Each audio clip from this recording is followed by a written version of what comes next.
I know people who never work with more than one layer in their InDesign document, and they manage all of their objects using send to back and bring to front. Now, there's nothing wrong with that, other than it will eventually drive you insane, especially in a complicated layout. No. It's much better to create multiple layers in your document and then use them to organize your objects. Every document starts with a layer called Layer 1. You can see that by opening the Layers panel here in the dock.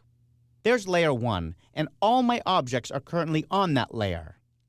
Let's start organizing this document by creating more layers. You can do that in a couple different ways. You could go to the Layers panel flyout menu and choose New Layer, or you could just click on the New Layer button at the bottom of the Layers panel. When I make a new layer, I prefer to hold on the Option key or the Alt key when I click on this button. That way, it forces InDesign to open the New Layer dialog box, and I can name my layer. I'm going to call this Text. I'll click OK, and then make another one. I'm going to call this Graphics. I'll click OK by hitting the Enter key or Return, and I now see that I have 3 layers.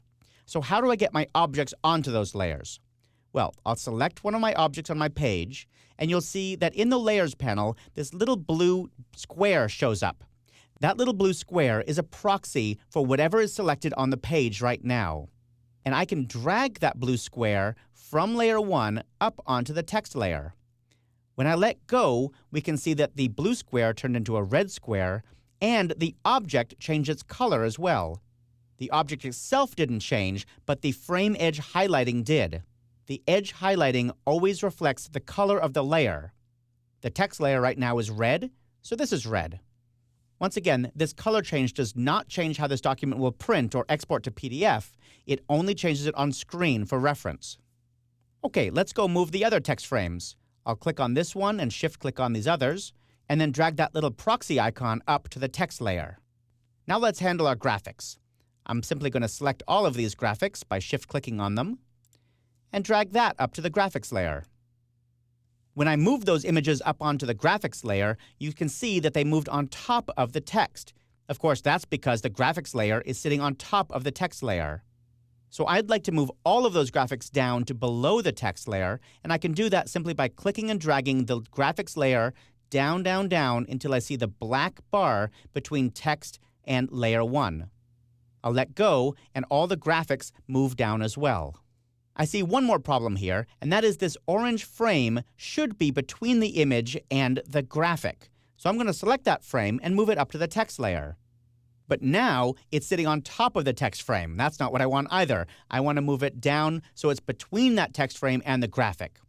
So I'll go back to my Object menu and choose the Arrange submenu, and I'm going to choose Send to Back. In this case, send to back doesn't mean send behind all the objects. It just means send to the back of this particular layer. So it goes all the way to the bottom of the text layer, which is behind that text frame. And the text layer is on top of the graphics. So it looks perfect now. So this is looking pretty good, but the Layers panel gives us even more control. For example, I can click on these eyeball icons to hide and show objects on that layer. If I click on the eye next to the graphics layer, all the graphics disappear.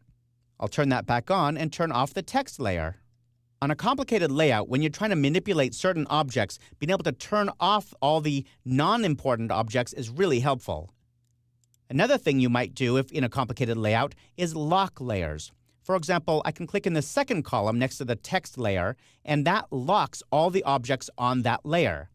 I'll talk about locking later in this chapter, but you can see that anything that's on a locked layer cannot be selected. I simply can't click on them, but if I click over here, I select the graphic on the layer below the locked layer. There's 2 more tricks about the Layers panel that I want to point out. One is, if I want to select all the objects on a particular layer, I can hold down the Option or Alt key and click on that layer. So, for example, to select everything that's on the text layer, I would first have to unlock it, and then Option or Alt click on the text layer. That selects all the objects on that layer. The second trick I want to point out to you is that you can double-click on a layer to open the Layer Options dialog box. This offers all kinds of options. For example, I can change the name, the color, or even various behaviors. For example, I'm going to turn off the Print Layer checkbox. Now, this layer will display on screen, but if I print or export a PDF, it won't be there. That text will just disappear. I'll click OK, and you can see an indication of that because the word text, the name of the layer, is in italic. Italic layers mean they're non-printing. As you can see, building and using layers isn't required, but it really helps you organize your documents. But whether you use lots of layers or only one, the Layers panel has one more trick up its sleeve. It lets you see and manipulate your stack of objects inside the layer by clicking this little twirly triangle. In the next movie, I'll explain how best to use that newfound power.